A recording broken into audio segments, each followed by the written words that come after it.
So let's talk about this. In my rules to live by, one of them, number 3, is there. No, number 2. Sorry, number 2. It's number 2. There are only 3 Indiana Jones movies. There are only 3. Do you guys remember when James Mangold had his meltdown last year? Maybe it was the year before. I think it was last year. Was it the year before or last year? I don't know. He had his meltdown, and he started yelling at people who were teasing him about the Indy production stuff. I'm going to lower that because that is driving me crazy. There we go. That's driving me nuts. So James Mangold, everybody was saying he's changing. It doesn't sound like you're making an Indiana Jones movie. It doesn't sound like you are doing justice to what Lucas and Spielberg created. And we're going to take Crystal Skull and we're going to remove that from the conversation completely. James Mangold admits he is maligning Indiana Jones's character, says audiences will have to readjust and retool their brains for this guy. I don't need to readjust my brain for anything. Indiana Jones is Indiana Jones. He went on 3 adventures, which were great. I have my favorite. You have your favorite. And that's, again, a debate for another time. But there doesn't need to be any adjusting. He's Indy. Henry Jones Jr. What is this? What is this? So let's look at what it is. Let's take a look. Indiana Jones Dial Disney director James Mangold, and we're unbounding into comics, as you can see. James Mangold admitted what many feared, that he, Disney, and Lucasfilm would do to Indiana Jones with their I can read. What they do to Indy. They are maligning his character in the similar fashion how Roundhead did to Jake Skywalker. Mangold elaborated. He says, we can't hide from what we are in our lives. None of us can, and neither can Indiana Jones. All right, what does that even mean? What does that even mean? We can't hide from Indiana Jones, archaeologist, hero, protector of antiquities, finder of lost things, lover of ladies, son of Henry Jones Sr., played by Sean Connery. I mean, what is that? You can't hide. Who's hiding from what they are? Mangold. Excuse me. He elaborates. I wanted to follow Harrison's own lead and simply deal with it straight on. It's not just a movie about a hero in his twilight years who was called back into action. And it's more than just that his bones might ache. It's that his soul might ache, or that some of his optimism or sense of fitting into the world might have evaporated.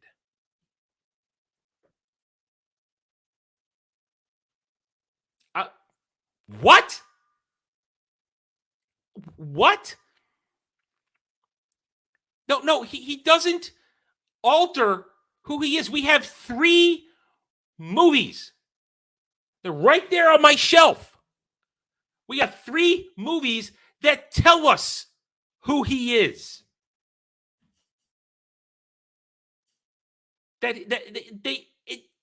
Great storytelling. And if you watch them in chronological order, which you could do, you see him slightly younger in Temple of Doom, searching for that fortune and glory. I mean, think about it. Think about it chronologically. Temple of Doom happens before Raiders, which happens, of course, before Last Crusade. In Temple of Doom, he wants the fortune and glory.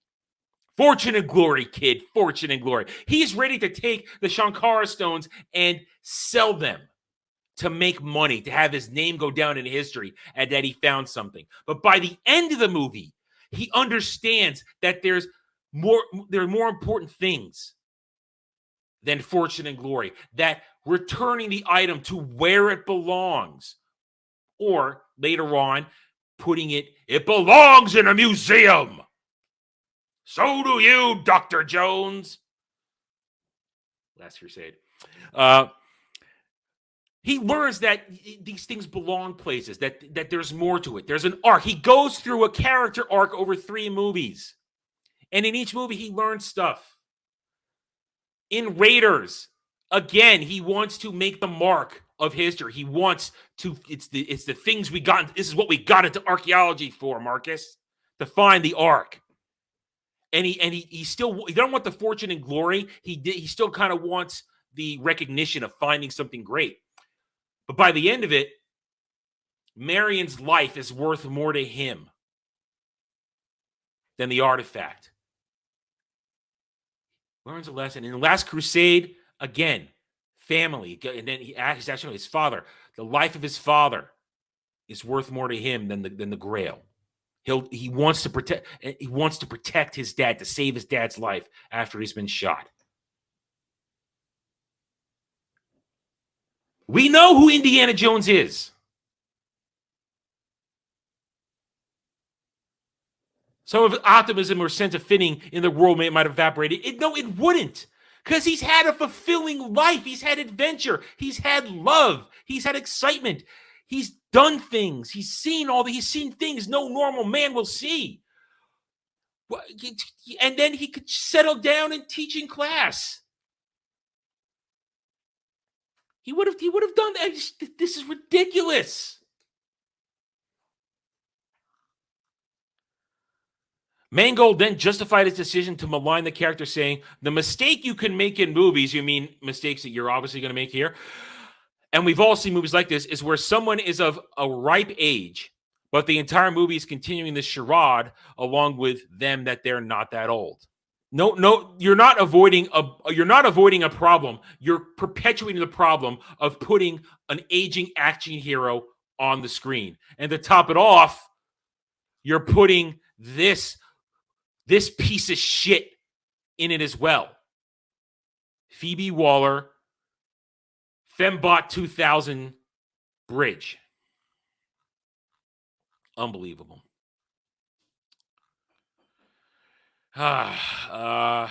Mangold would further reveal he's moving away from the tried and true action-adventure formula that led to the exact success of the original Indiana Jones trilogy. Thank you very much. Who wrote this one right now? Let me see who wrote this. Hang on. I want to see who wrote this. Is this John of Trent? John of Trent, you're absolutely right. Very, very well said, John of Trent. The original Indiana Jones trilogy, because there are only 3 Indiana Jones movies. This is Mangold. In the first 3 Indiana Jones movies took place roughly the same period. They all easily fit with the serialized, theatrical, almost screwball action style of the movies that were being released in the period set in. What? What? Screwball action? Raiders, Doom, Crusade. There is no screwball action in those movies. That's not screwball action. It's well choreographed action. It's within belief. Most of it. Screwball action? Have you even watched a movie from the 80s, you piece of shit? I don't care if you like some of the movies he made. Mangold is I don't think Mangold's good. He's crap. This is bullshit. Screwball action of the 80s. What the hell are you talking about? Oh my God. Yeah, JB, you're right. It was called Last Crusade for a couple of reasons. Because it was the end.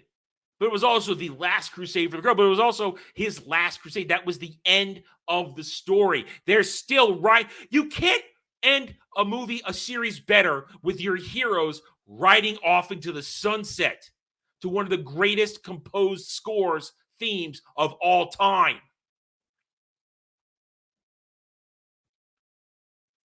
Bullshit. Screwball action style of the movie being released at the period they're set in. Oh my God. Mangold then posited the challenge for Spielberg on Crystal Skull. No, there was no challenge. It was just a giant mistake. And for me on this one is, how do you move forward into new decades where the world is no longer seen in such clear demarcations of black and white and good and evil, where the whole concept of raiding tombs and fighting over relics is looked at in a different way? This is that modernization bullshit. This is that we all live in a gray world, and your truth tells you what the right and wrong is, that there's no right or wrong, this, that. It's what you think, and you have to be modernized for modern sensibility. Oh my God. It's not about changing the story, but allowing the character to experience how the world has changed around him. This is Mangold saying we are updating Indiana Jones for modern sensibility. That's what that is. That's what he is saying. You're telling a story of good and evil. And you have heroes and villains. And Mangold is doing this butchering thing of everything is your truth now. That's what he's doing with this. That's what I see when he says that.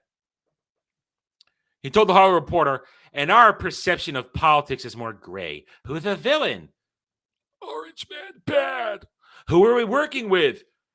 Winnie the Pooh. Who are you fighting against? The fans. Proxy words of all that. I support Ukraine. It's not as simple as the era of World War II. No, it is simple.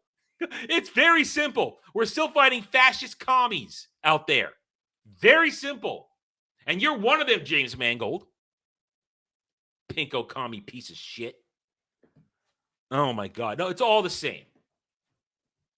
What happens to a hero built for a black and white world when he finds himself the one that is gray? It's a problem that produces humor, produces contradiction, produces adjustments that the character is going to have to make. No, you see, the hero